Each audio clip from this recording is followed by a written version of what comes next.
Regulate करता है, sleep cycle को रेगुलेट करता है।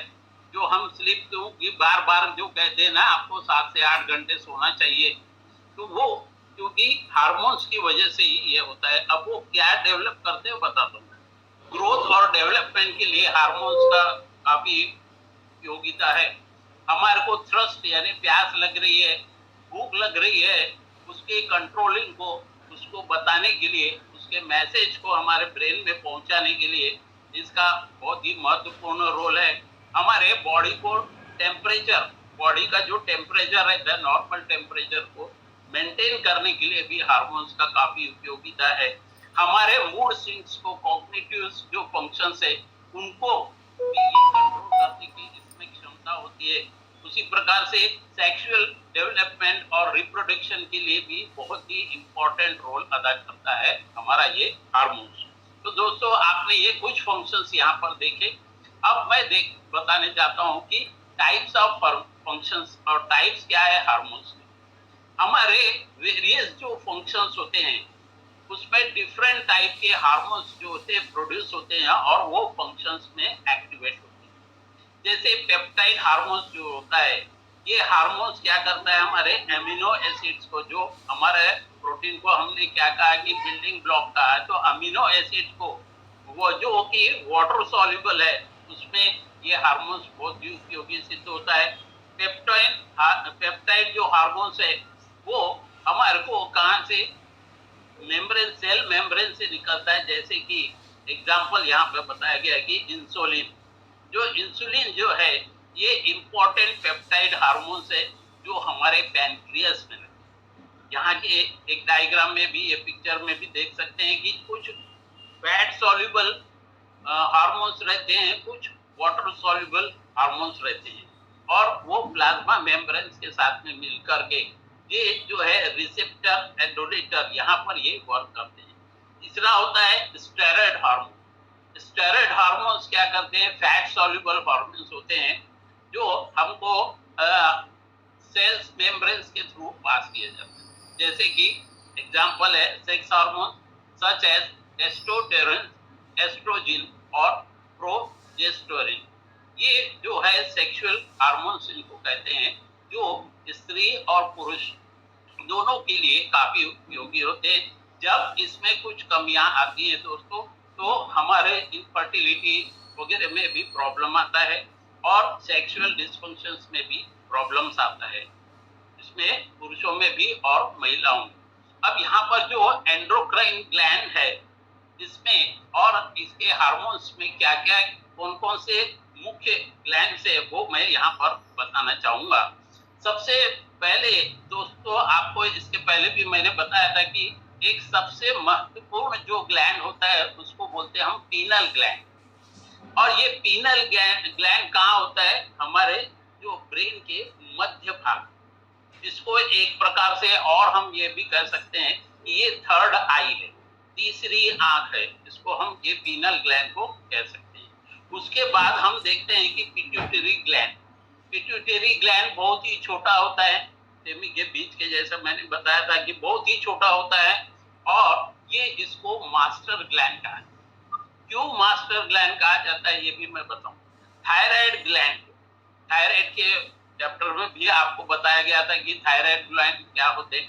इस थायराइड ग्लैंड में जो यहाँ पर थायरोक्सिन जो निकलता है हार्मोन T3, T4 और TSH, इसके बारे में भी बताया था, तो वो है थायराइड ग्लैंड। उसी प्रकार से थाइमस, ये होता है आपके थाइमस जो है ये क्या टी सेल्स को प्रोड्यूस करता है। अब ये टी सेल्स क्या था, ब्लड के टॉपिक में बताया था कि जो इम्यूनिटी को बूस्ट करता है, जो भी फॉरेन जो बैक्टीरिया है, वायरसेस हमारे शरीर में प्रवेश कर जाते हैं तो ये टी सेल उसको मारता है।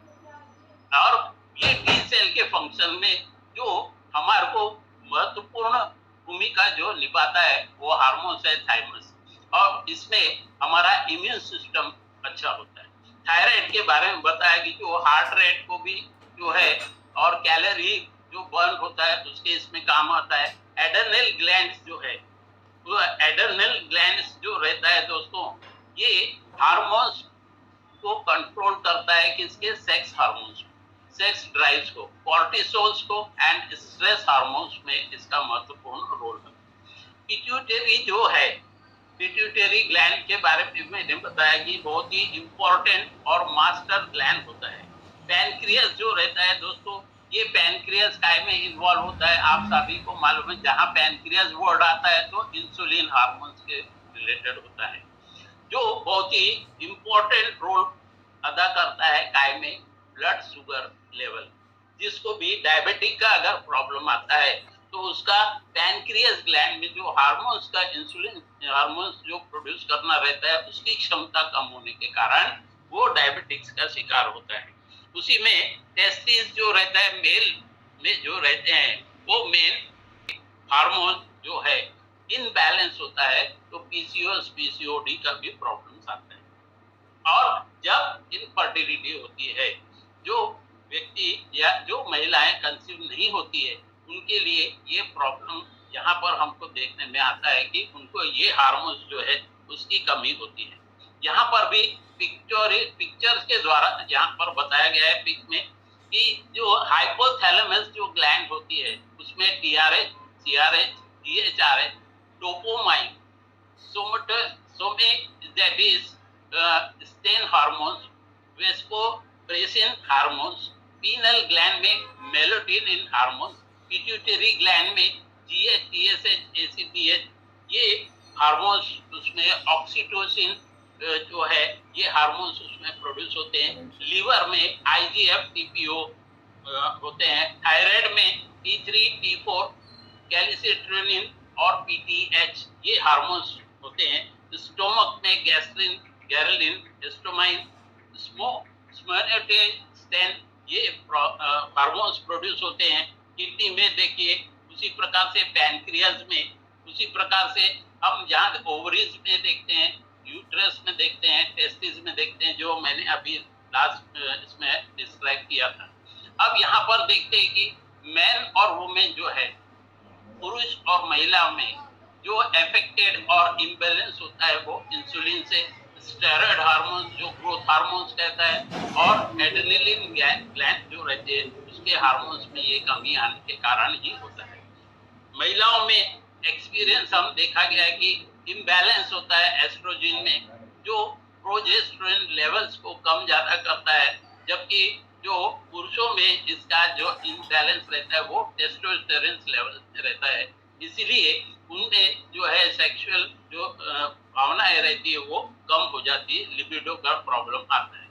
हार्मोन्स जो कंप्लीट करते हैं हमारे वेट और हेल्थ, वेट रिड्यूस केस में, वेट गेन केस में, वेट मेंटेनेंस केस में भी हार्मोन्स का बहुत ही इंपॉर्टेंट रोल होता है। जैसे इंसुलिन, ये क्या करता है, हमारे ब्लड शुगर को लेवल करता है। लिप्टिन जो है हमारे जो है स्टैटिक हार्मोन्स को प्रोड्यूस करता है। उसमें हमको ये पता चलता है कि हम जो फूड खा रहे हैं वो फुल हमारे को हो गया या नहीं हुआ, या हमको भूख लग रही है। नेक्स्ट आता है ग्लाइकोजन, जो वर्क क्या करता है, ब्लड शुगर को इंक्रीज करने या डिक्रीज करने के काम में आता है, जो उसका रोल हमारा इंपॉर्टेंट रहता है। नेक्स्ट रहता है कॉर्टिसोल, जो हार्मोन्स है वो स्ट्रेस हार्मोन्स कहते हैं। कॉर्टिसोल हार्मोन यानी स्ट्रेस हार्मोन, ये सिंगल सेल रहता है, ये स्टोर्ड रहता है फैट सेल्स में, और एनर्जी को भी प्रोड्यूस करता है। गैरलिन जो रहता है हंगर हार्मोन्स रहता है, ये हमको हंगरनेस का एहसास कराता है। टेस्टोस्टेरोन मैंने बताया, वो दोनों मेल और फीमेल के सेक्स हार्मोन्स के रूप में ये रहता है, लिबिडो और मसल्स ग्रोथ के लिए ये काम में आता है। तो दोस्तों आपने देखा ये सारे चीजों के जो हार्मोन्स के टाइप है, ऐसे और अन्य कई प्रकार के भी टाइप है जो यहाँ पर हमने कम लिए। एंड्रोफिन जो रहता है पेन रिलीवर्स है। एंड्रोफिन जो हार्मोन्स रहता है कि जब हम एक्सरसाइज करते हैं हमारा बॉडी क्या करता है, एंड्रोफिन जो हार्मोन्स को रिलीज करता है, ये हमारे को क्या बताता है कि हमारे को जो फर्स्ट और जैसे हम एक्सरसाइज करते हैं ना, तो 1, 2, 3 डेज में कैसा है, बहुत पेन रहता है बॉडी में, मसल्स में, तो ये एंड्रोफिन हार्मोन्स का उसमें सुचारू रूप से क्रियाशील होते हैं, इसलिए होता है। नेक्स्ट होता है सेरोटोनिन हार्मोन्स, इसको सेरोटोनिन हार्मोन्स को हम हैप्पी हार्मोन्स भी कहते हैं। जैसे देखिए अभी यहाँ पर हमारे 2 नए आगंतुक हमारे गेस्ट आए हैं विदेश से, जैसे